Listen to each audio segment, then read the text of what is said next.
Put it up. So chapter 8, we're over halfway. There's only 13 chapters, so we're pretty much at the tail end of this class. Today we're going to be talking about two topics. So there are two large separate topics: flexible budgets and standard costs. Flexible budgets and standard costs. So last class we talked about a standard budget, and we talked about how complex that budgeting process can be, where we have to go and make a master budget. How do we make it? We have to make all the sub budgets, right? So for all of that budgeting, it's a very rigid process. And so there's a fair critique to that process, where at first it's very top down, right? A manager is deciding what the budget is for every industry, and they're not really getting feedback from the people involved in the business. So there's other views of a bottom-up budget.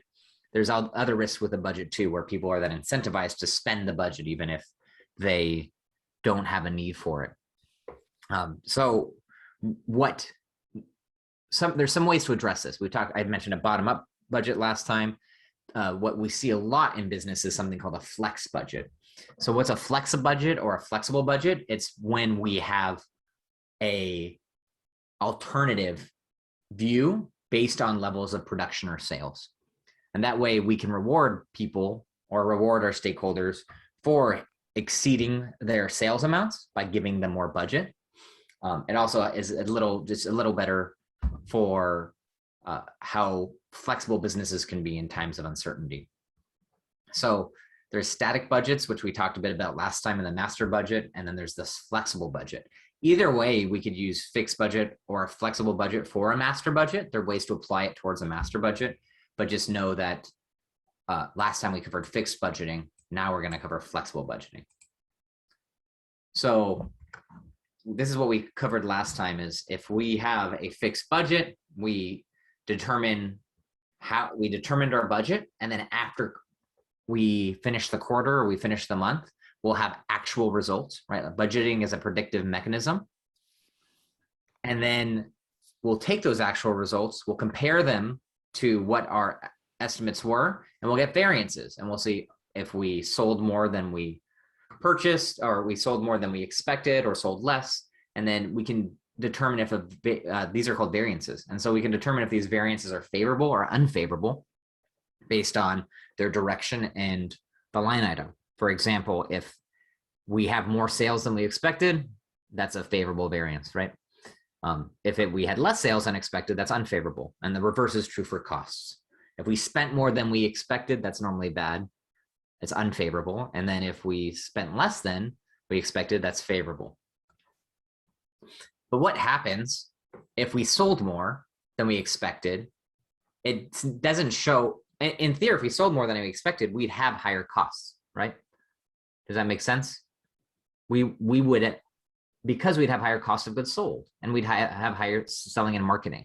And so the problem with a fixed budget is that if we sell more than expected, then the teams could be penalized for their costs when it was actually just a product of the increased sales. That's not really fair. So we have flexible budgets. So we can show revenues and expenses that have occurred at actual levels of activity, and we can prepare budgets based on these actual levels of activity, or predicted levels of activity. So we can say, if we sell 25% more than we expected, all of our costs should go up proportionally, and then we can judge people more fairly. So a flex budget for different levels of activity. So we have to determine what activity is variable and what activity is fixed. And so this should be very common themes by now if you've been keeping up with the class. We have to figure out our variable costs and change it with the flex activity. And then we have to make sure our fixed costs don't change with it. And so variable costs are a constant amount per unit. We've talked about that method of behavior in our earlier chapters, and that's just a reminder there. So our variable costs per unit will be here. So we can see our sales is $10, and then all of our costs we have $1 for direct materials, $1.50 for direct labor, etc. And then we have our fixed costs. That won't change per unit. That goes back to the cost behavior class we had. And then we can determine what our income from operations should be based on these different levels. And then what actually happens, we make a comparison and we can figure out if we are a favorable or unfavorable position. So you can see here, this is the exact same facts and circumstances, but in this situation, if we use a flex budget, they have a favorable income from operations at the end of the day. We have, but a much lower favorable income from operations because we were able to adjust the costs accordingly. And we were able to find out that we actually had some favorable factory supplies and unfavorable fixed expenses. So we can find much better data if we're using a strong flex budget versus a traditional budget. But then again, the risk of all of this, I've mentioned this a few times to everyone, the risk is when we prepare more complex budgets like flex budgets, then we have additional levels of detail we need, right? And that might be hard for us to get. So as we make more complex budgets that might have better predictive capability and better analytical capability, we need additional detail. That's it. That's just the concept. So the concept here, it's really applying what we previously learned. There's nothing really to model out.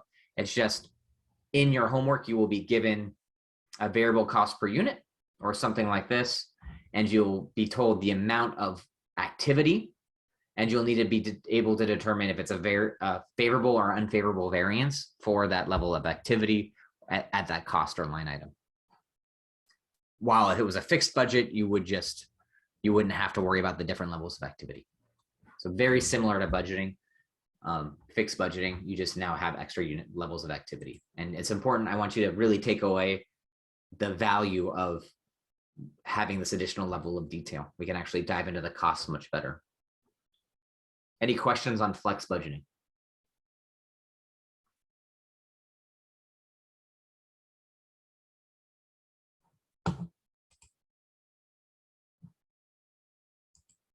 If you came into class late and I see it in the chat, don't worry, I'll just mark you as here. I wanted to preface all of this. So the question here, I'm hoping some of you are thinking about is, well, how do we define what a standard cost is? How do they determine that direct materials was $1 of cost?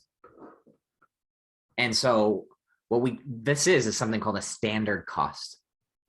So we know that sometimes we'll go above our standard cost and below our standard cost, but how do we determine it? And how do we then determine what's driving it? And how do we fix it afterwards? All of these questions we're going to try to solve today in this concept called standard costing. So here, if we dive into this variable cost here, direct materials, why is it $1,000 unfavorable? At 12,000 units, did we spend more than we expected? Right? We shouldn't. In theory, we should know what we're going to spend on materials. And it could be because of inefficiencies, right? Either the cost of the product went up or we used more of the product than we expected due to inefficiencies. So how do we establish a correct standard? And then how do we make sure we identify the root cause of the issue? Did the price go up? Do we need to figure out our pricing? Or is our team using it inefficiently? So that's what this piece is, defining standard cost and explaining how it provides useful information to management.